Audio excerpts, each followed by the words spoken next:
Hi, everybody, and welcome to the first lecture of Sociology of Law this summer. We're going to start off by talking a lot about, obviously, what is broadly the concept of law, and also how has it been defined sociologically and by researchers, right? This week, you guys are going to be answering this question of what is law? And if you think about it, in general, it seems probably like a kind of silly question, right? What is law?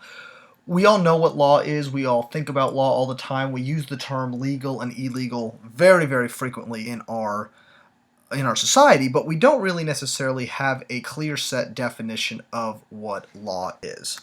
What's interesting is that probably more scholarship has gone into defining and explaining this concept of law than any other concept in sociology. And if you think about it, and when you guys answer this question later, your initial definition of law is going to be very, very different probably from your other classmates, and you'll see that over the course of the discussion post.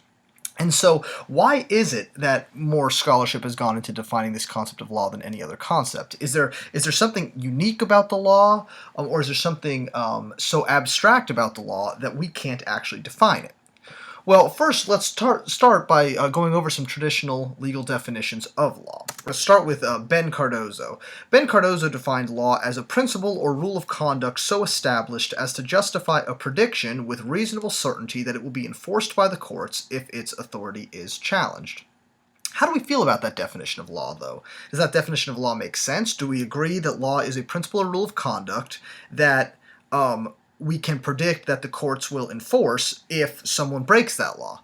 Well, that's pretty good, but there's also a lot of things that are technically law that don't fit into that, right? Like, for example, walking around Flagler's campus. If you were to walk from Ponce Hall to, say, Pollard, you're probably going to break the law doing so, right? Because you're probably going to jaywalk. I imagine that the vast majority of us probably don't find a safe crosswalk to cross when the light is red or the little man is blinking just to allow us to cross, right?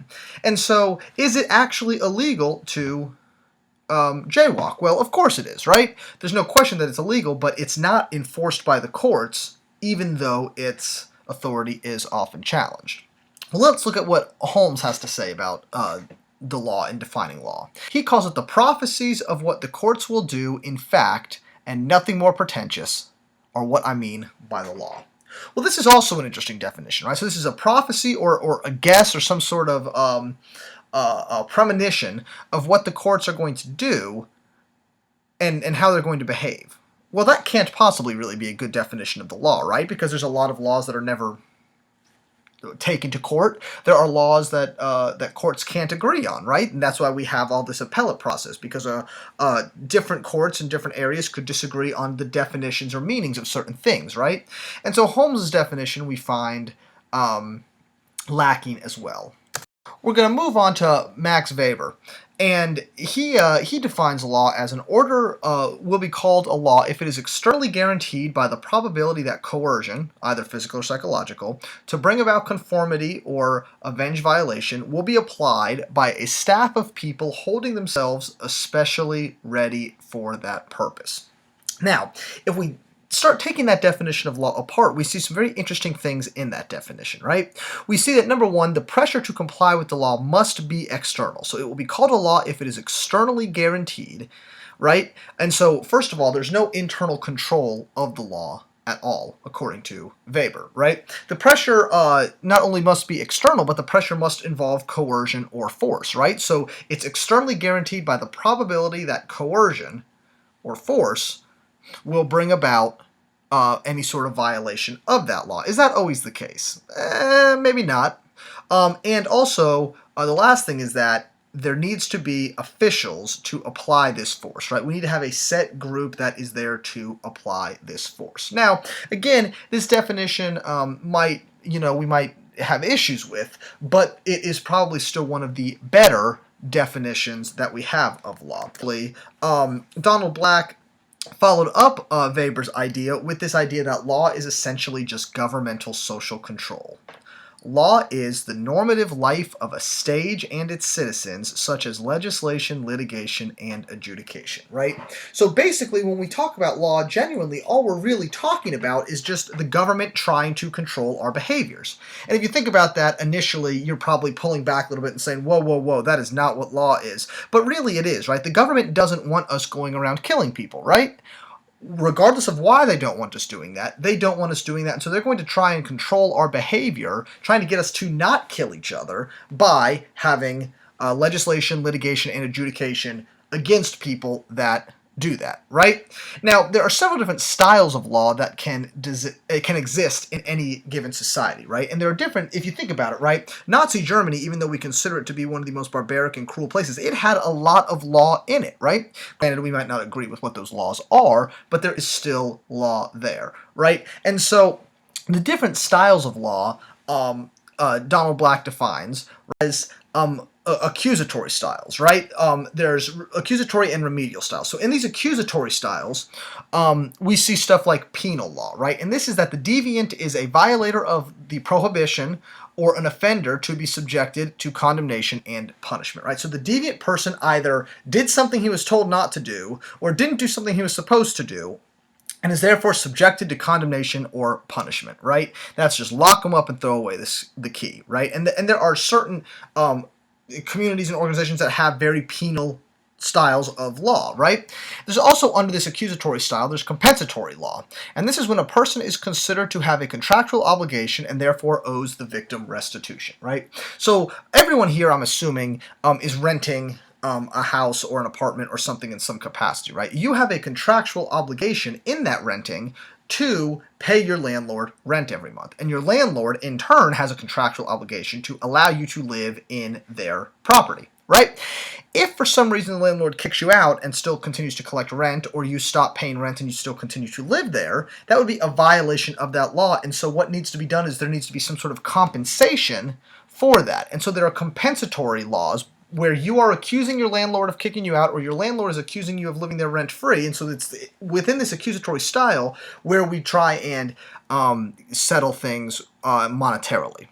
Now, the other style of law we talked about, or that Donald Black has defined, this idea of remedial styles, right? And these are, in therapeutic, are conciliatory methods, right? So therapeutic methods are that the deviant's conduct is defined as abnormal, and so the person needs help, right? And if you think about this, we see this a lot with drug offenders or alcoholics, right? If you get a DUI, one of the most common things that will be involved in your sentencing or probation is Alcoholics Anonymous, right? Because we assume if you are driving drunk, you have some sort of issue with alcohol, and therefore we need to get you some sort of help. And there's conciliatory methods also, and this is where the deviant behavior is one side of a social conflict in need of resolution with no real right or wrong answer, right? So in this conciliatory method, we're saying, well, is this person really at fault for what happened here, or is this crime or is this behavior just a symptom of some larger social problem that we need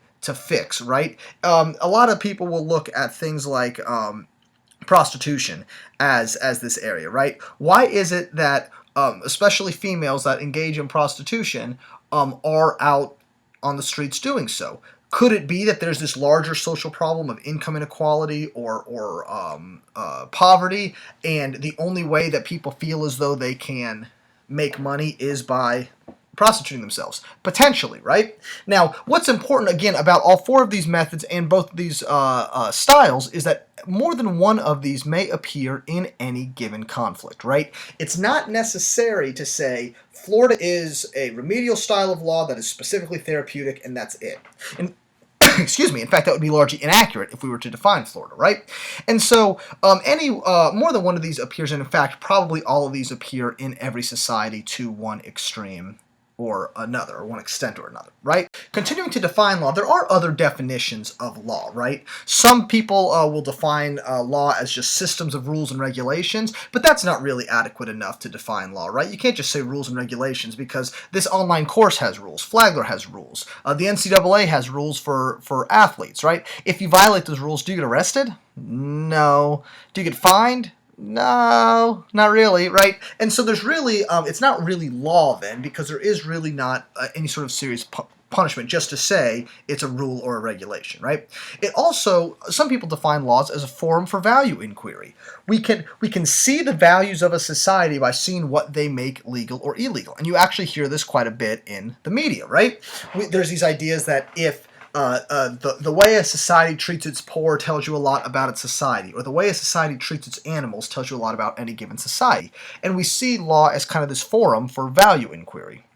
It also has potential to be a regime for the resolution of conflict or a reflection of the popular will, right? Some people say law is only there because it's there to resolve conflict. And until conflict arises, there is no need for that law, right? 200 years ago, we had no computer crime laws. We were not worried about Russia hacking an election. We were not worried about getting cyber stalked. We weren't worried about cyberbullying because 200 years ago there was no cyber to bully on, right? And so now that these conflicts have arose, now we have new laws for that, right? Or a reflection of the popular will, right? People outlaw stuff that they like or don't like. If you look historically, actually at prohibition, the main reason that prohibition happened was because all the men in America were off in Europe during World War II. The women didn't like when their husbands would come home from work drunk or go out to the bars on the weekends. And so while all the men were off fighting World War II, the women voted for alcohol to go away, right? And that is actually a reflection of the popular will at the time. Now, what happened a short time later is the guys came home from war and said, "What did you do? Why can't we drink anymore?" And the popular will shifted back because there was this big influx in population again in voting, right? But at the time that the men were away at war, the popular will in America was to get rid of alcohol. There's also definitions that suggest that it's law is a regime to preserve inequality and deny freedom, right? And we can see this in our society also, and we see that that's the basic idea why people get mad at the 1% or at the wealthy or the haves versus the have-nots, or white majority versus racial minorities, right? And they say that the law is structurally set up to be this regime to preserve this inequality and keep the people in power and the people with wealth in those positions. Now, in a look through all of these different definitions, we notice that they have quite a few things in common, right? First of all, the paramount function of law is to regulate and constrain the behavior of individuals in their relationship with each other, right? We do not want a society where might equals right, or we have people that just kind of, who's ever the strongest or the most powerful just wins, right? We try and regulate and constrain the behavior of individuals in their relationships with each other. There are also formal systems embodying specific rules and of conduct, right? These are very formal things. Laws are not stuff that we're making up haphazardly. It is very, very formal system that is set up to guide behavior. Again, it's also a guide for action or inaction, right? You have to feed your kids. That's action. If you have children and you choose not to feed them, you could get arrested for that. It's also a guide for inaction. If someone throws a cup of water on you at a restaurant, you can't beat them up or pull out a knife and stab them in the face, right? It's a guide to say, in these situations, here's what you are expected to do or not do. And the last thing all these definitions have in common is that without interpretation and enforcement, law would remain meaningless, right? And that's one of the things that's always so interesting to people is they say, we're going to pass this law, but there's not going to be any punishment for it if you violate it, or we're not going to do anything if you don't do it, right? And I'm sure we've all seen those parents at the grocery store or Target or something that say to their kids, I'm going to count to 3, and if you don't do that when I count to 3, you've got another thing coming. And the parents look there and go, 1, 2, 3, and then nothing happens. And you can almost see the kid very slowly pulling his middle finger up to look at his mom or dad because he knows nothing's going to happen to them, right? And so we make these threats, and if there's no actual enforcement, no actual interpretation of what these things mean, it's really meaningless law, right? It's meaningless for the mom to say, I'm going to count to 3, and if you don't do it, so help me, because the boy or girl who's acting out knows, so help me means you're going to stand there and do nothing, right? Now, one of the readings you guys were assigned this week is the map. And this is one of the big problems with the definition of law, right? In this parable of the map, it's quoted in the book as saying, what is said to be wise rules out what could be important. And basically what happens in this parable, right? A kid is looking at a map and says to his dad, I understand the journey you went on because I looked at the map, right? And today even, we could take this parable a step further and say, I looked at Facebook and I clicked through all your pictures and videos that you posted from wherever it was that you went. I feel like I was there. Well, one of the things that's interesting about that is it doesn't really communicate that to you, does it? Right? I could show you guys all pictures of my wedding to my wife, and you guys could see how beautiful I looked. She looked okay too. You could see how nice the meal was. There was pictures. We had prime rib and chicken cordon bleu as the dinner that night. We had dancing. It was just a great time, right? Even me describing all this to you, do you guys feel like you were there? Not really, right? Do you guys know the emotion that I had in my heart for her, or she had for me at the time when we saw each other for the first time as she was walking down the aisle? No. Can you guys taste the prime rib and know what the prime rib tastes like from being there? Of course not, right? And so you can look at all these pictures and understand that we got married in a small town outside of Orlando, an old Victorian house. The wedding was outside under an oak tree, and then we went inside for the reception. You could see all of that, but you can't really understand what it was like to be there. And that's one of the problems, right, with studying the laws. And one of the goals of studying the law is we need to try and figure out a more complete picture of this abstract thing that we don't really actually fully understand and have access to. And so when you guys move forward, as you guys are beginning this journey of studying the law, think about your initial map. You guys have a lot of ideas and a lot of opinions about the law. I'm sure you do, right? We've all watched Law and Order. We've all watched Criminal Minds. We've all watched all these TV shows that deal with the criminal justice system or the civil justice system, and we have a lot of these opinions, but until you really dive in and dig in and start actually studying the law for real, really what you're doing is just flipping through someone's Facebook posts, right? You have a tangential idea of kind of what it is that we're talking about, but really what I want you guys to do is immerse yourselves in this, immerse yourselves in the readings, immerse yourself in the discussions, even these lectures, really stop and think about what it is that we're talking about in these lectures and challenge your initial beliefs and your initial ideas about the law, right? One of the big problems with actually having a complete definition of law also is that once a definition is reached, events are shaped to fit that definition. And so does this close up possibilities that would disrupt our definitions? Of course it does, right? Limitations might that this could potentially create in the law is that once we have a clear definition, the first thing everyone tries to do is do what? Look for loopholes so they don't have to follow the law, right? And the thing is, if we have a set definition, we say this definition is unchanging, and people find these loopholes and we don't fix them. Again, does the law really have teeth? Does it really matter, right? And so one of the benefits of these many definitions is that we can use them all and combine them all together to kind of try and close up loopholes and try and get a more complete picture of what happened, right? It's kind of like if you want to get a more complete story of how a party went, you wouldn't just ask one person, how was the party last night? You would want to get several different people's perspectives on the party. And then you could get a more full view of what the party's like. That's very similar to what studying the law is, right? The law to Donald Trump is very different than the law to a poor black female, right? There's one man that's been very, very wealthy, very, very powerful, and kind of seated in this lap of privilege, and then someone else who may have grown up poor, may have oftentimes wondered not only what she was going to eat that day, but where she was going to sleep that day, right?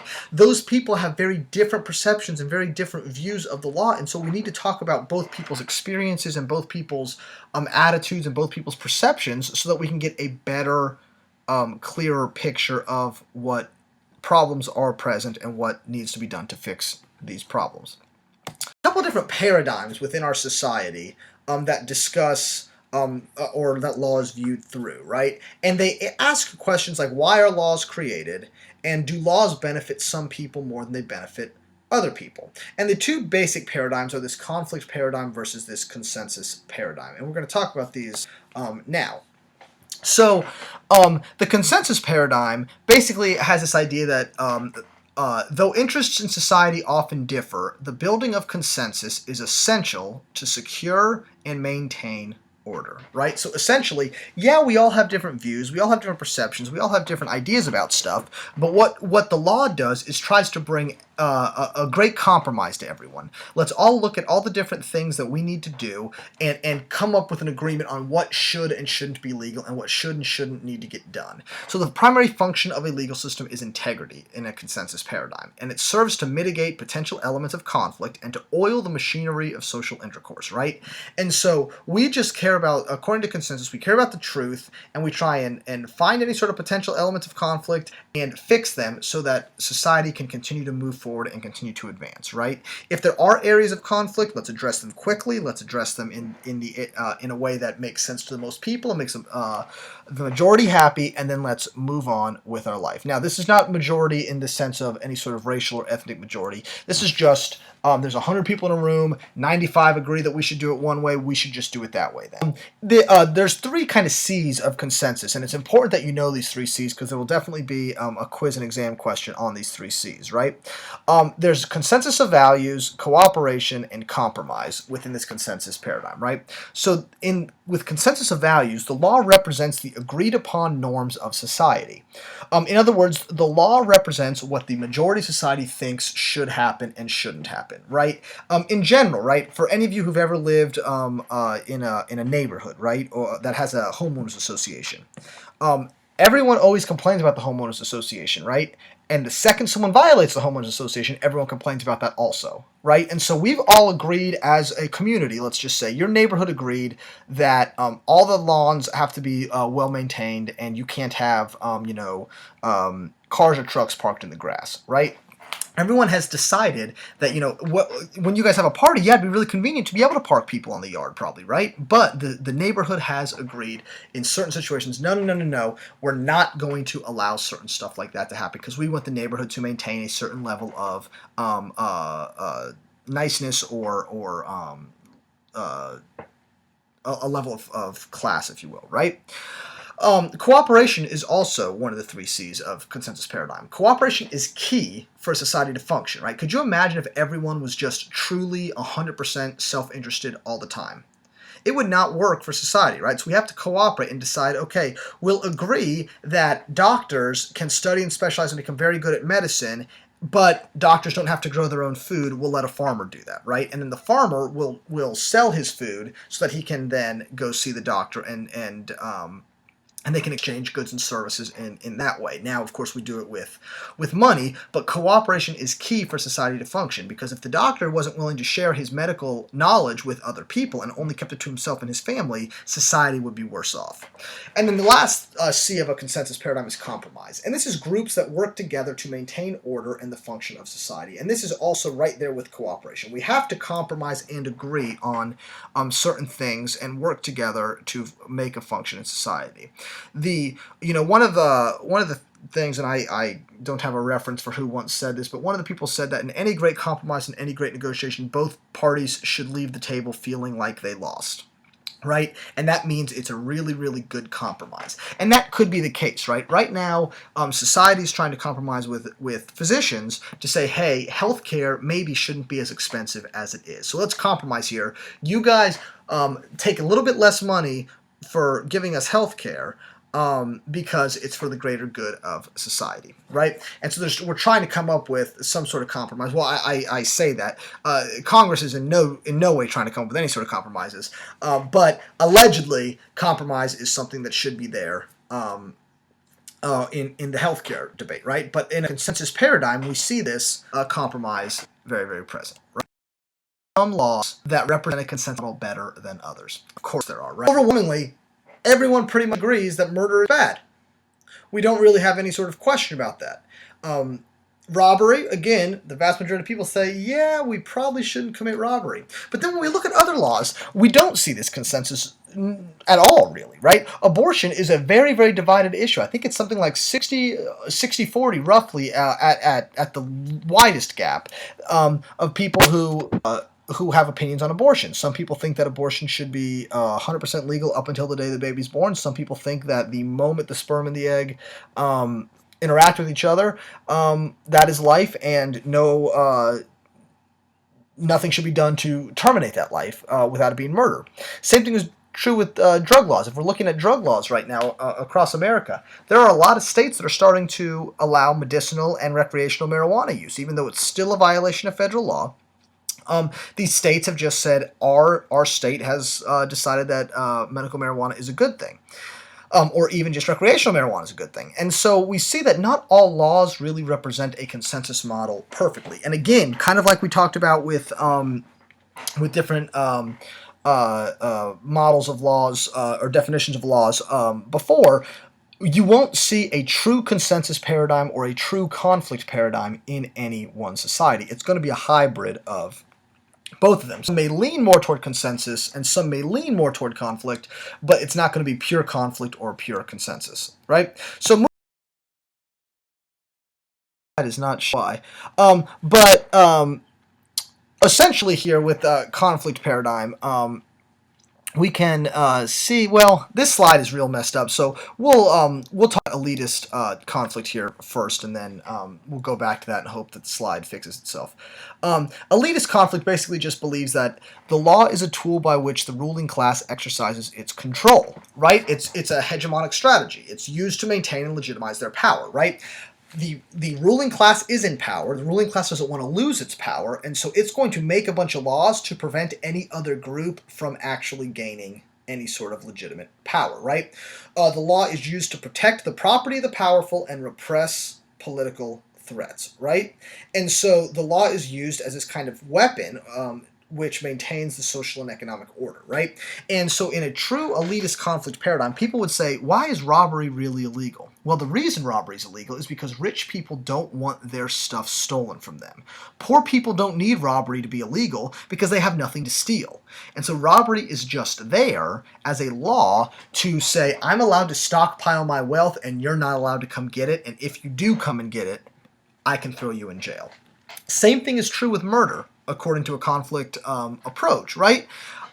Typically, the people in power are not the strongest, biggest, best people, right? Donald Trump is the most powerful man in the world right now, right, wrong, or indifferent. He is. If we were to put him in a cage match with all the other world leaders, is he the strongest person in the world because he would beat them all up?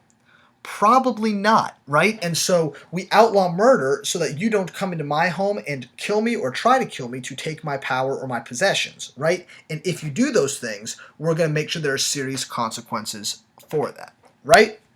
Conflict typically exposes some sort of economic, racial, or gender inequality as the driving force for the law, right? And if we look at drug law history, we see how this is present, right? We see that, powdered cocaine typically is used as a party drug, right? People view cocaine kind of like when you're, popping Molly at your, laptop concerts where people go and watch someone play on a laptop with lights and stuff. It's a very odd concept to me, but people go and Molly or powdered cocaine are viewed as party drugs, right? Whereas crack cocaine is viewed as this terrible thing that we need to eliminate from society, right? The reason an elitist conflict theorist would say for this difference is that the people in power are the ones using Molly and powdered cocaine.